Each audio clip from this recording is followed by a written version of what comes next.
अब हमारे सामने क्वेश्चन आता है that what is the liability of a surety. Surety की लायबिलिटी क्या होती है?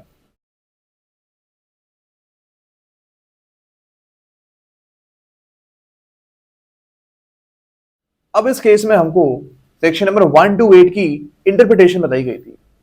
अब इस इंटरप्रिटेशन को हम एग्जामिन करते हैं।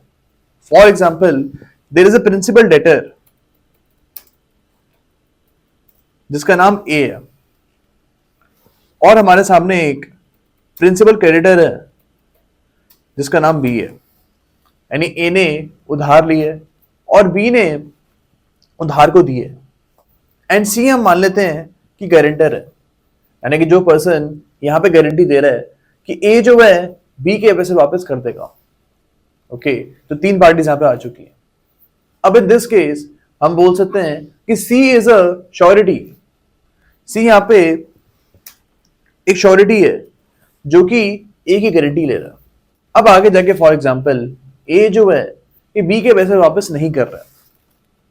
अब यहां पे as per this case it was held that कि सेक्शन नंबर 128 ये बोलता है हमें that we can recover this money, we can recover this money from A as well as from सी।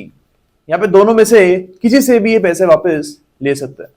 ये चाहे तो ए के पास पहले जाएगा या फिर ये चाहे तो सी के पास जाएगा पहले पैसे को लेने के लिए। ओके, यहां पे जरूरी नहीं है कि बी पहले अपनी सारी रेमेडीज एग्जॉस्ट कर ले उसके बाद वो सी के पास जाए। It is not necessary that B shall exhaust all his remedies first, then he shall move to C. यहाँ पे सबसे पहले वो C के पास ही जा सकता है पैसे को लेने के लिए।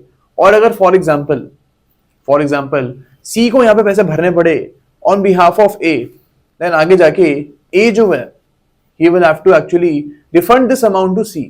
A को आगे जाके वापस से पैसे C को देने पड़ेंगे बिकॉज हमने पढ़ा है between A and C, between A and C, here there is a implied contract of indemnity. There is an implied contract of indemnity between A and C. Okay, तो ये चीज हमको यहाँ पे याद रखनी है कि B यहाँ पे किसी के भी अगेंस्ट पहले मूव कर सकता है।